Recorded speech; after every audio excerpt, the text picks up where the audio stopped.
शांति। आज 29 जनवरी 2022 है और आज के बाबा के साकार रूप से चले हुए मधुर महावाक्यों को स्पष्ट करेंगी आदरणीय आशा दीदी।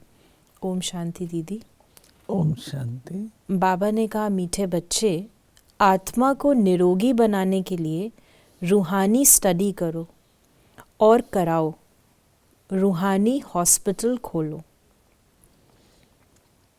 जैसे शरीर को निरोगी बनाने के लिए हम लोग हॉस्पिटल खोलते हैं, शरीर के हॉस्पिटल अनेक हैं, लेकिन आत्मा को निरोगी बनाना, आत्मा निरोगी होगी तो शरीर भी निरोगी होगा, उसका हॉस्पिटल कोई नहीं है। तो वो बाबा कहते हैं ये सेवा केंद्र आत्मा के हॉस्पिटल हैं, इनको खोलो। प्रश्न है, कौन सी एक आश रखने से बाकी सब आशाएं स्वतः पूर्ण हो जाती हैं? सिर्फ बाप को याद कर एवर हेल्दी बनने की आश रखो। ज्ञान योग की आश पूर्ण की तो बाकी सब आशाएं स्वतः पूरी हो जाएंगी। बच्चों को कोई भी आदत नहीं रखनी है, ऑल राउंडर बनना है। भल खामियां हर एक में है, परंतु सर्विस ज़रूर करनी है। कई बार भाई बहनें कहते हैं कि अब मैं तो यही सेवा करती हूँ, मैं यही काम कर सकती हूँ। बाबा कहते नहीं, अगर आपको राजा बनना है तो राजा बनना है तो आपके अंदर ऑलराउंडर संस्कार चाहिए। स्पेशलिस्ट नहीं, परंतु जैक ऑफ ऑल ट्रेड्स। गीत है धीरज धर मनुआ। बच्चों ने गीत सुना। इस समय सभी आत्माओं को धीरज दिया जाता है। आत्मा में ही मन बुद्धि है। आत्मा ही दुखी होती है तब बाप को बुलाती है, हे पतित पावन परम पिता परमात्मा आओ। कभी ब्रह्मा विष्णु शंकर को पतित पावन नहीं कहा जाता। जब उन्हों को नहीं कहा जाता तो लक्ष्मी नारायण राम सीता आदि को भी नहीं कहा जा सकता। पतित पावन तो एक ही है। विष्णु का चित्र तो है ही पावन, वो है विष्णुपुरी का मालिक। विष्णुपुरी स्थापन करने वाला है शिव बाबा। बाबा ने कहा कि ये सब पॉइंट्स धारण करने की हैं। बाप है रूहानी और ये रूहानी स्टडी है, रूहानी सर्जरी है। इसलिए बोर्ड पर ऐसा लिखना चाहिए, ब्रह्मा कुमारी रूहानी ईश्वरीय विश्वविद्यालय। रूहानी अक्षर ज़रूर डालना है। रूहानी हॉस्पिटल भी कह सकते हो, क्योंकि बाप को अविनाशी सर्जन भी कहते हैं, पतित पावन ज्ञान का सागर भी कहते हैं। वो धीरज दे रहे हैं कि बच्चे, मैं आया हूँ तुम रूहों को बढ़ाने वाला हूँ। देखिए, बाबा है रूहानी, और रूहानी बाबा आकर के रूहों को बढ़ाते हैं, शरीरों की बात नहीं है। इसलिए बाबा कहते हैं कि रूहानी यूनिवर्सिटी, रूहानी हॉस्पिटल, ये शब्द ज़रूर डालो कि ये रूहानी है। यहाँ शरीरों का ज्ञान नहीं, परंतु आत्माओं का दिया जाता है। मुख्य चित्र है शिव बाबा और ब्रह्मा विष्णु शंकर का। विष्णु का भी सजा सजाया रूप दिखाते हैं। विष्णु द्वारा पालना करते हैं, शंकर द्वारा विनाश। उनका इतना कर्तव्य नहीं है। स्तुति लायक शिव बाबा है और विष्णु भी बनते हैं। शंकर का पाठ अलग है, नाम रख दिया है त्रिमूर्ति। राम सीता लक्ष्मी नारायण यही मुख्य चित्र हैं। उसके बाद फिर चित्र है रावण का।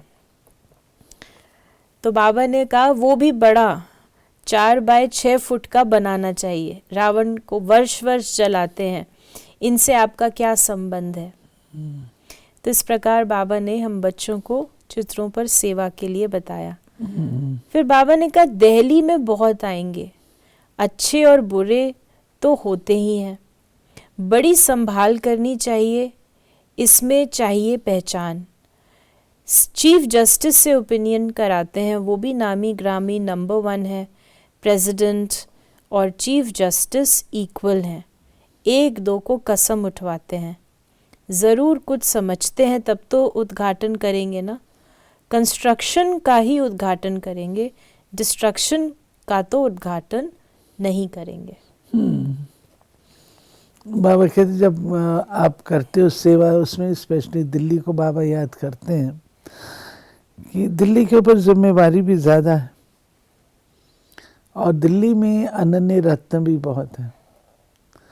और दिल्ली की विशेषता ये है कि सॉलिड ज्ञान उसके ये चात्रक।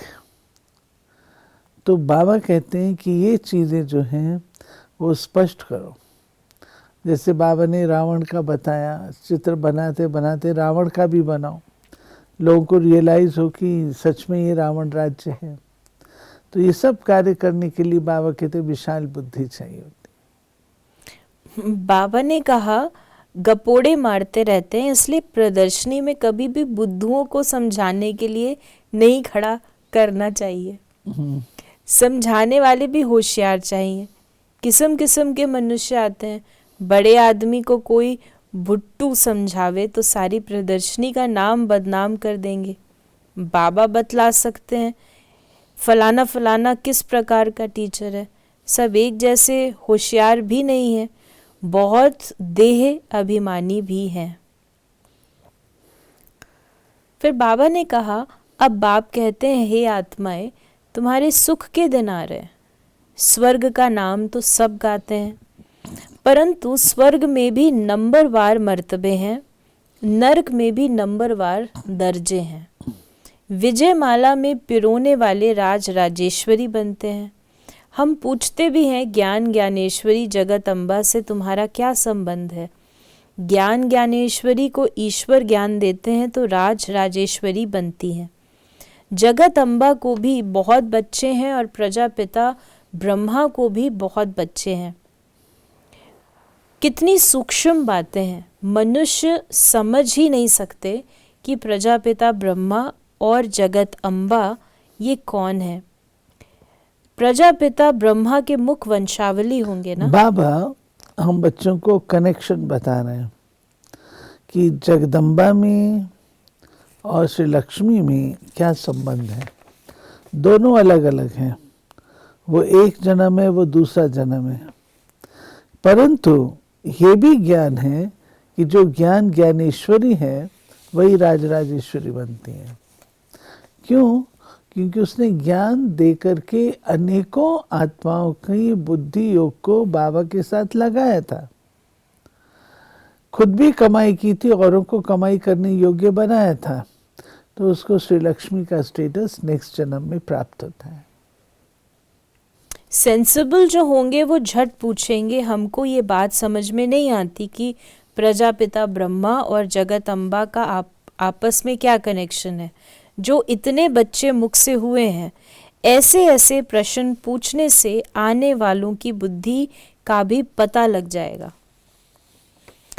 फिर बाबा ने कहा बाप सब राज समझाते हैं, त्रिमूर्ति, झाड़, गोला, लक्ष्मी नारायण का चित्र, इनमें एम ऑब्जेक्ट भी है, वर्षा देने वाला भी ऊपर में खड़ा है। तो समझाने वाला बहुत होशियार चाहिए।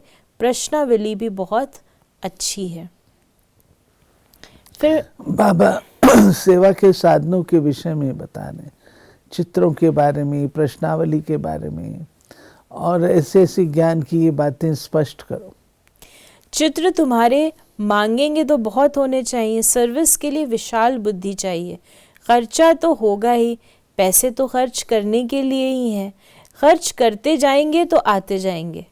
धन दिए धन न खुटे।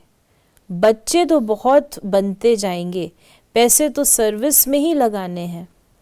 राजधानी तो सतयुग में होनी है, यहाँ तो महल आदि नहीं बनाने। उसमें गवर्नमेंट कितना खर्चा होता है, यहाँ है चित्र बनाने का खर्चा। दिन प्रतिदिन पॉइंट्स बहुत अच्छी निकलती जाती हैं। फिर बाबा ने कहा कि धीरे धीरे तुम्हारा प्रभाव बहुत निकलेगा। फिर बांधेली माताएं, कन्याएं सब छूट जाएंगी। समझेंगे ये तो अच्छी बात है। वो समय जल्दी आने वाला। फिर बाबा ने कहा कि प्रदर्शनी में बहुत आते हैं, फिर उन्हों को कहा जाता है सेंटर पर आकर समझो, आकर अपनी जीवन बनाओ, काल पर जीत पहनो, वहाँ काल खाता नहीं।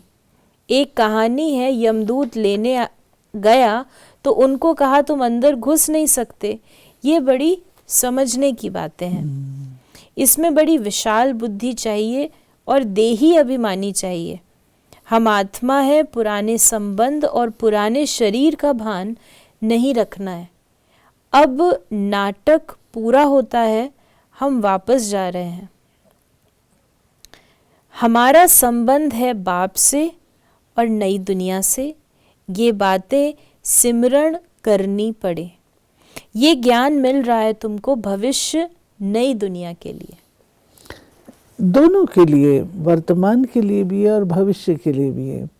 इसकी जो प्रारब्ध है स्थूल रूप में, सूक्ष्म रूप की प्रारब्ध हम अभी ही पा लेते हैं, लेकिन जो स्थूल रूप की प्रारब्ध है वो हमको नई दुनिया में मिलती है। इसलिए बाबा कहते हैं कि ज्ञान है तुम्हारा नई दुनिया के लिए, वहाँ पर तुमको इस चीज़ों की प्रारब्ध प्राप्त होगी। बाबा ने कहा कि हर बात में ध्यान देना पड़ता है, ऑल राउंड बुद्धि चाहिए। सर्विस ठीक रीति से कोई करते हैं वो नहीं करते, कोई आराम पसंद तो नहीं है। सारा दिन बाबा पुनः हमें याद दिला रहे हैं ये चाहिए वो चाहिए, तो नहीं है। इसको कहा जाता है लोभ।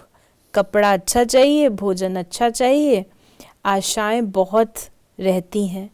वास्तव में यज्ञ से जो मिले सो अच्छा। जब देखिए आपने समर्पण कर दिया, जब आपके पास और कोई नहीं है, तो फिर अपनी उन सब चीज़ों पर हमको ध्यान दे करके उनको डिसिप्लिन में लाना ही चाहिए।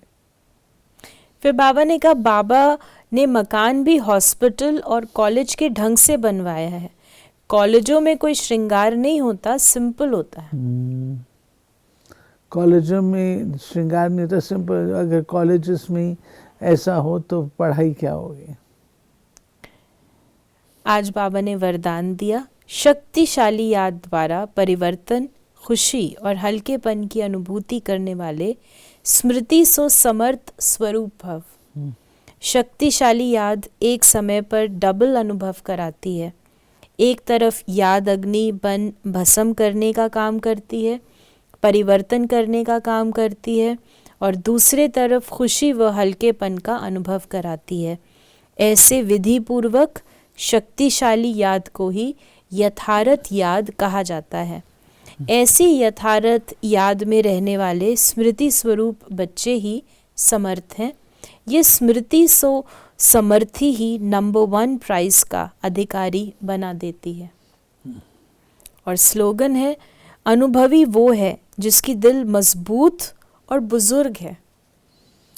क्योंकि अनुभव से वो पक्का तो हो जाता है ना, फिर छोटी छोटी बातों में घबराता नहीं है, डिस्टर्ब नहीं होता। उसको बाबा कहता मजबूत। और दिल को आज बाबा ने कहा बुजुर्ग। बुजुर्ग माना अनुभव। तो ये थे बाबा के आज के महावाक्यों का स्पष्टीकरण। यदि आपके मन में कोई सवाल है तो आप मैसेज या व्हाट्सएप करें 8826599309 पर, और हम आपके प्रश्नों का उत्तर प्रश्नोत्तरी कार्यक्रम में देने का प्रयास अवश्य करेंगे। ओम शांति।